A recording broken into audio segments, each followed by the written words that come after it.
CCN news में आज हमारे साथ बातचीत करने के लिए मौजूद हैं उत्तराखंड कांग्रेस के प्रदेश प्रभारी देवेंद्र यादव जी। उनसे हम जानेंगे कि किस तरह से कांग्रेस तैयार है 2022 के लिए। सर, 2022 की चुनौती है और भारतीय जनता पार्टी के साथ साथ अब आम आदमी पार्टी भी यहाँ पर तेज़ी से उभर रही है। कितनी बड़ी चुनौती आप मानते हैं और किस तरह से आप तैयारी कर रहे हैं?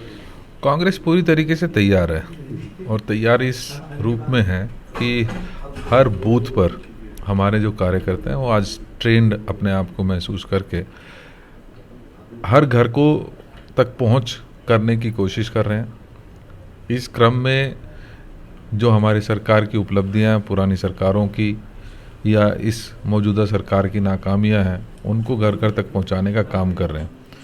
आज हमारे बूथ के कार्यकर्ता लोगों के दुखों में शामिल होकर, चाहे वो कोरोना काल हो, चाहे वो अन्य किसी भी पीड़ा जब उनको महसूस होती है, तो सबसे पहले यदि किसी का मदद का हाथ बढ़ता है तो वो कांग्रेस का बढ़ता है। लिहाजा हम पूरी तरीके से तैयार हैं। हमारे लीडरशिप आज एक नए उस जोश और खरोश के साथ पूरे प्रदेश में घूम रही है। हमने अभी रात्रि प्रवास के कार्यक्रम रखे जिसमें हम युवाओं की चौपाल करते हैं, जिसमें हम महिलाओं की चौपाल करते हैं और लगभग 700 हमारे जो कांग्रेस के लीडर्स हैं एक ही दिन एक ही समय पर गाँव में जाकर, न्याय पंचायत में जाकर वहाँ हर संभव प्रयास की, जहाँ पर हमारे एससी लोग परिवार में जाकर रुकना, वहाँ की समस्याएं जानना और उसी से एक जो प्रोसेस चल रहा है, मुझे पूरा विश्वास है कि हम मजबूती के साथ इस 2022 का जो चुनौती है उसको फेस करने के लिए तैयार है। जी सर, महंगाई और बेरोजगारी बड़ा इशू रहा है। हाल के उपचुनाव में भी इससे जो परिणाम भाजपा के विपरीत आए तो उन्होंने इससे निपटना शुरू किया है। उन्होंने कुछ तेल, पेट्रोल, डीजल के दाम कम किए हैं। बेरोजगारी के लिए उन्होंने युवाओं के लिए पोस्ट निकाली। कितनी बड़ी चुनौती आप मानते हैं? कितना ये मुद्दा डाइल्यूट हो पाएगा? बड़ा दुख होता है, 4.5 साल एक अंधी बहरी सरकार लगातार सोती रहती है और चुनाव से 3 महीने पहले, 2 महीने पहले उसको याद आता है कि डीजल और पेट्रोल के भाव 110 रुपये पहुँच गए हैं। ये बात वही हुई कि पहले 200 रुपये बढ़ा दीजिए किसी भी चीज़ में, 20 रुपये बढ़ा दीजिए और फिर 5 रुपये कम कर दीजिए।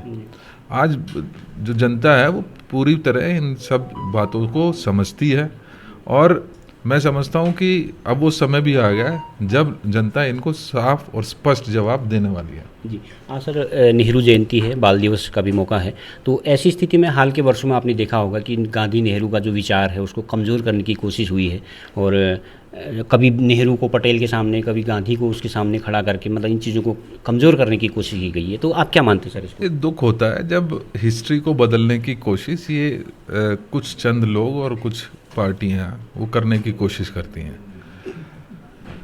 माननीय पंडित जवाहरलाल नेहरू जी का योगदान चाहे आज़ादी से पहले या पहले प्रधानमंत्री के रूप में जो नए आयाम उन्होंने खड़े किए, एक मजबूत नींव जो इस भारतवर्ष की खड़ी की, आज उसको कोई जुटला नहीं सकता। हिस्ट्री को बदलना और लगातार उसके साथ छेड़छाड़ करना, कॉन्स्टिट्यूशन के साथ छेड़छाड़ करना, ये भारतीय जनता पार्टी की पुरानी आदत है। जी, अभी एक अभिनेत्री का भी बयान आया है, वो पूरे एक नैरेटिव को चेंज करने की, नैरेटिव खड़ा करने की कोशिश की गई कि जो है 2014 से पहले ही कुछ हुआ ही नहीं, उसके बाद कुछ हुआ है। किस तरह से लेते हैं आप उसके बयान को? मैंने कहा ये वाहियात लोग हैं और उनको मुझे मालूम हुआ कि पद्मश्री अवार्ड भी दिया गया है। तो कितना दुख होता है इस इतने गरिमापूर्ण अवार्ड को अगर किसी तरीके से उसको एक तरीके से उसका अपमान है, क्योंकि ऐसे लोगों को जब कोई पद्मश्री अवार्ड से नवाजा जाता है तो दुख होता है कि उनका योगदान इस देश की तरक्की में, इस समाज के लिए क्या है। और जब पहली बार बयान भी आते हैं तो पता नहीं किस तरीके के उल जलूल और उलट सुलट जवाब ये इन्होंने बयान दिए हैं, ये दुखद है। जी सर, उत्तराखंड में सीएम चेहरे को लेकर सवाल चर्चा होती रही है बीच बीच में, कभी किसी का नाम उठता है, कभी किसी का नाम उठता है, तो क्या कहेंगे सर, किस चेहरे पर लेकर आप चुनाव में जा रहे हैं? ये हमारा कांग्रेस का चुनाव जो है वो प्रदेश अध्यक्ष के नेतृत्व में लड़ा जाता है। हमारे कैंपेन कमेटी के चेयरमैन के रूप में माननीय हरीश रावत जी एक मजबूत और एक जाने पहचाने एक एक्सपीरियंस लीडर के रूप में हमारे साथ में है। ऐसे ही सीएलपी लीडर जो पीछे पीसीसी प्रेसिडेंट थे प्रीतम सिंह जी हैं, हमारे पास एक पूरा बुके है जो उस पद को सुशोभित करने में सक्षम है, लेकिन हमारा चुनाव हमेशा से माननीय सोनिया जी के नाम से, माननीय राहुल गांधी जी के नाम से और प्रदेश के नेतृत्व के साथ ही लड़ा जाता है। अभी सर एक यूपी में प्रियंका जी ने एक बात शुरू करी है कि महिलाओं को अधिक प्रतिनिधित्व दिया जाएगा, तो आप किस तरह से लेते हैं उत्तराखंड के परिप्रेक्ष्य में इसको?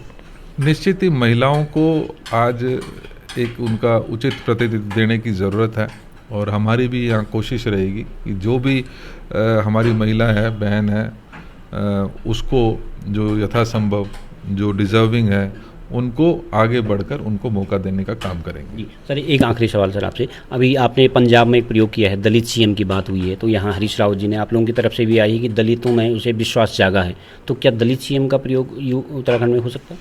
मैंने कहा कि संभावनाएं सारी होती हैं। जब हमने कहा कि नेतृत्व प्रदेश कांग्रेस कमेटी का रहेगा, सोनिया जी का नेतृत्व रहेगा। दलितों की जहाँ तक बात है, दलितों का सम्मान हमेशा कांग्रेस पार्टी ने किया है और आज वही कारण है कि इस बात की चर्चा हो रही है कि पंजाब जैसे सूबे में एक मजबूत दलित चेहरा हमने मुख्यमंत्री के रूप में पेश किया। जहाँ जहाँ संभव हो सकता है, जहाँ जहाँ पर इस दलितों की लड़ाई लड़ी जा सकती है, कांग्रेस हमेशा लड़ती आई है, तो समय आने पर उसके ऊपर फैसला लिया जाएगा। थैंक यू सर, हमसे बातचीत करने के लिए बहुत बहुत धन्यवाद। तो आप थे प्रदेश प्रभारी कांग्रेस के देवेंद्र यादव जी, जिन्होंने बताया कि प्रदेश में 2022 के लिए कांग्रेस पार्टी पूरी तरह तैयार है, कार्यकर्ता जोश से भरे हुए हैं और जल्द ही बीजेपी सरकार को उखाड़ फेंक कर कांग्रेस की सत्ता में वापसी कराएंगे। CCN न्यूज़ के लिए मैं सुरेश पांडे।